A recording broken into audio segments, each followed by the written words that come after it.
كانت مصر أرض الحضارة والنور، ترزح تحت نير احتلال غاشم. منذ آلاف السنين كانت هذه الأرض مهداً لأعظم الحضارات التي عرفها التاريخ. شيد المصريون القدماء الأهرامات والمعابد، وكتبوا على جدرانها قصصهم وأمجادهم. لكن كما هو الحال في كل قصة عظيمة، جاءت فترة مظلمة. لقد جاء الهكسوس من الشرق، رجال أقوياء يحملون أسلحة حديدية لم يألفها المصريون من قبل. كانوا محاربين شرسين، يستخدمون تقنيات جديدة في القتال، مما جعلهم يتفوقون على المصريين الذين كانوا يعتمدون على الأسلحة البرونزية. سيطروا على الدلتا وجعلوا من مدينة أواريس عاصمة لهم.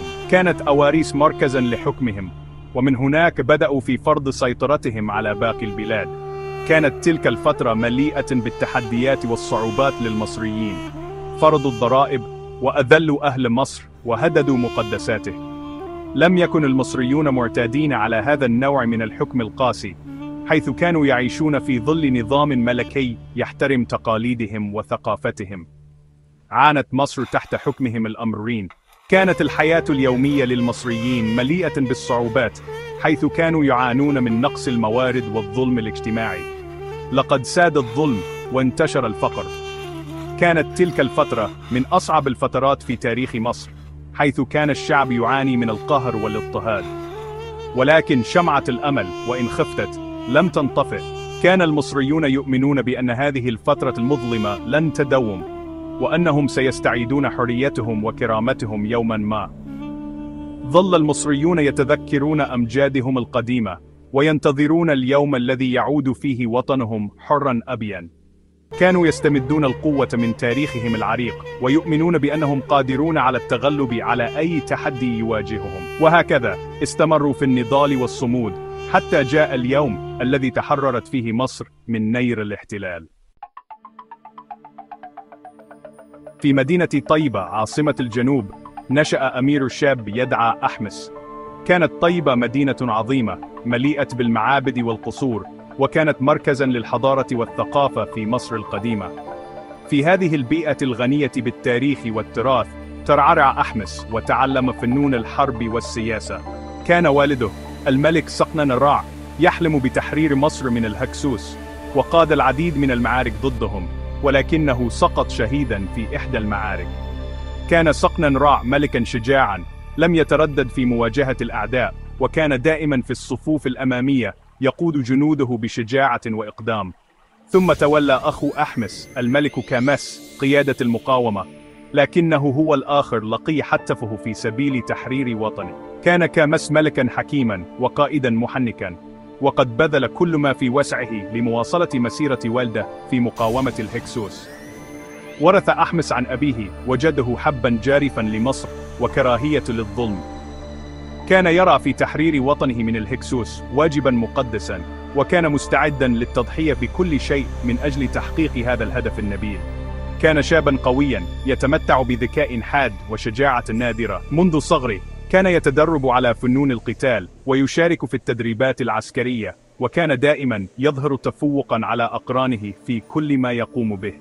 عندما تقلد مهام الملك كان عمره لا يتجاوز 20 عاماً، لكنه كان يحمل في قلبه عزيمة لا تلين وحلماً كبيراً بتحرير وطنه.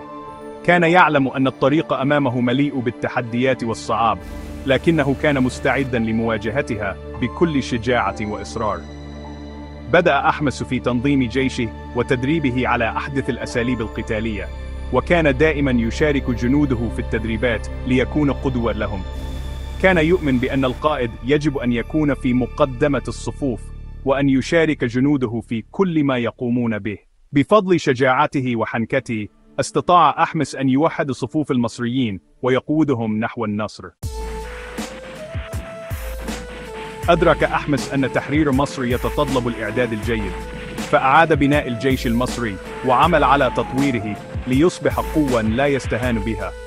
كان يعلم أن الجيش القوي هو العمود الفقري لأي أمة تسعى للتحرر من قيود الاحتلال، ودربه على فنون القتال الحديثة. أمر بصناعة الأسلحة الجديدة مثل الأقواس المركبة والعجلات الحربية التي كانت تعتبر من أحدث التقنيات العسكرية في ذلك الوقت. لم يكن التدريب مقتصرا على الجنود فقط، بل شمل أيضا القادة العسكريين الذين تلقوا تدريبات خاصة في استراتيجيات الحرب. واستخدم الخيول من بلاد النوبة. كانت الخيول تعتبر إضافة نوعية للجيش المصري، حيث زادت من سرعة الحركة والقدرة على المناورة في ساحة المعركة. كما تم تدريب الجنود على استخدام الخيول في القتال، مما أضاف بعداً جديداً لقدرات الجيش. كما عمل على توحيد صفوف المصريين وحشد هممهم من أجل المعركة المصيرية. كان يدرك أن الوحدة الوطنية هي السلاح الأقوى في مواجهة الأعداء، لذلك نظم حملات توعية ودعوة للوحدة بين مختلف فئات الشعب المصري، مما ساهم في تعزيز الروح الوطنية.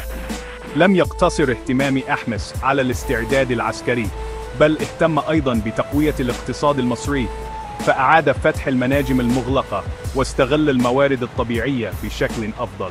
كانت المناجم مصدراً هاماً للثروات المعدنية التي استخدمت في صناعة الأسلحة وتمويل الحملات العسكرية. وشجع التجارة مع الدول المجاورة.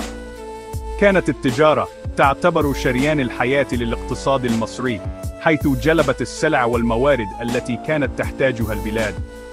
كما ساهمت في تعزيز العلاقات الدبلوماسية مع الدول الأخرى، مما أضاف بعداً جديداً لقوة مصر.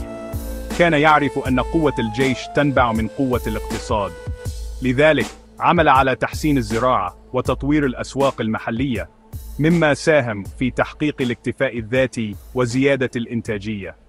كانت هذه الجهود جزءاً من رؤية أحمس الشاملة لبناء مصر قوية ومستقلة.